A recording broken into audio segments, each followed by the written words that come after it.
I am gonna favor Liverpool in this fixture. I think Chelsea do have some suspensions. I think Colwell is suspended and Cucurella.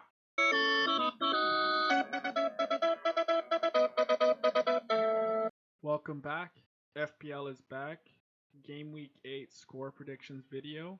Let's recap game week 7. Legend at the bottom, result 2 points, scoreline. Goal score for each team is 1 point each. Goal difference is 1 point. My predictions are on the left side beside the team logos. I went 2-0 Liverpool, 3-1 Arsenal, 2-1 Brentford, 2-0 Bournemouth, 3-0 Man City, 2-1 West Ham, 2-1 Newcastle, 2-1 Aston Villa, 3-1 Chelsea, and 3-2 in favor of Spurs against Brighton. Let's see how I did. First game of the game week was Liverpool versus Palace. I went 1-0, so I got the result right and the goals not scored for Crystal Palace, right? 3 points. The next one, Arsenal Saka Hall. I got this prediction spot on. 5 points. Let's go. Saka 2 assists, 1 goal. Havertz with the goal as well. 5. Started the game week very well. Brentford, a big scoreline against Wolves. I went 2-1. I got just the result right here, so 2 points. Whole share of points around the Brentford attack. And next up was Leicester versus Bournemouth at home, and I got this one completely wrong, and I got 0 points. Man City against Fulham. Shocked that Fulham, put up a fight. 3-2 was the result, and that means I got 3 points. 2-1 was my prediction for West Ham versus Ipswich, and I got the result right and the goal scored for Ipswich right. That means I got 3 points as well. West Ham, all the attack scored. Kudus, Bowen, Antonio, like they all share the points there. Even Paqueta got one in there. And the next one was a snoozer, Everton against Newcastle.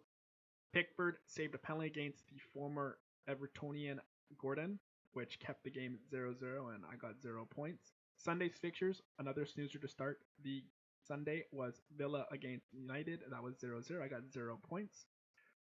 Chelsea also tied against Nottingham Forest, and I just got the 1 point for the goal scored for Nottingham Forest. And the shocker of the game week, I got the goal difference right, but Brighton, came back in the second half.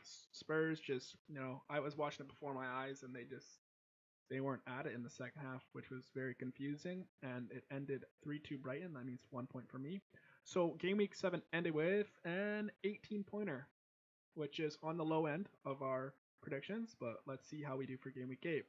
Highlighted fixture at the bottom left, West Ham against Spurs, Arsenal against Bournemouth, Chelsea against Liverpool, Aston Villa against Fulham, Man United versus Brentford, and Manchester City versus Wolves. So here we go. Early kickoff, Spurs against West Ham. We'll see, I think, early team news. I'll be doing a deadline stream and see maybe the starting 11 for Spurs against West Ham. I am going 2-1 for Spurs. I think that West Ham can score in this fixture, given that Spurs have not been able to keep a clean sheet regularly. On to Fulham versus Aston Villa. I'm going 3-1 Aston Villa. This could go either way here, but I just believe in Aston Villa. They got some players back in their defense. Konsa should be ready to go. So even they have Mings that has actually been training and playing, so he might be back in the matchday squad. Over onto Ipswich versus Everton. If Ipswich is gonna get a win this season, this is the fixture at home against Everton. So I'm gonna hold out hope for Ipswich and 2-1 for Ipswich here. Man United against Brentford. Little bias probably here. Brentford can pull out the dubs, but we're going 2-1 Man United, and just to save Ten Hag a little bit longer. Newcastle against Brighton. Like the one before it, this could go either way. Brighton has been scoring.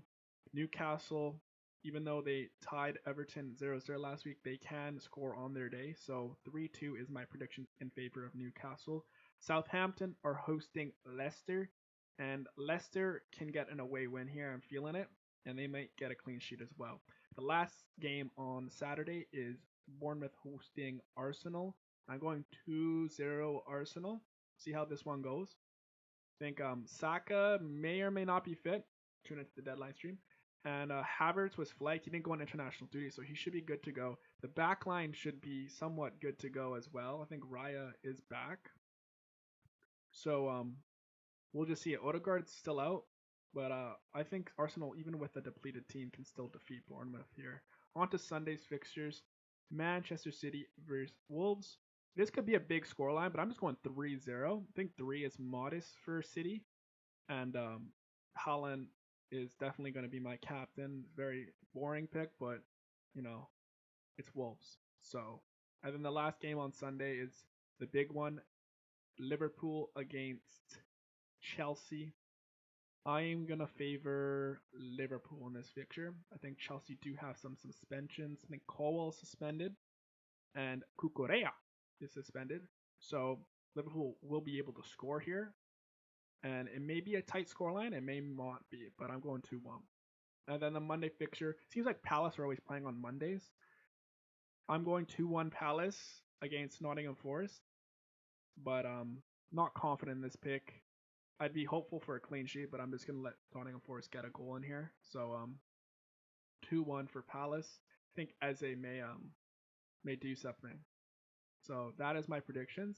Please subscribe if you enjoyed these little things and follow on the journey. Hopefully we can maybe match our best as we did in Game Week 3 and Game Week 5. And thank you so much for watching. And if I see you in the deadline stream, I appreciate it. If not, have a great Game Week 8.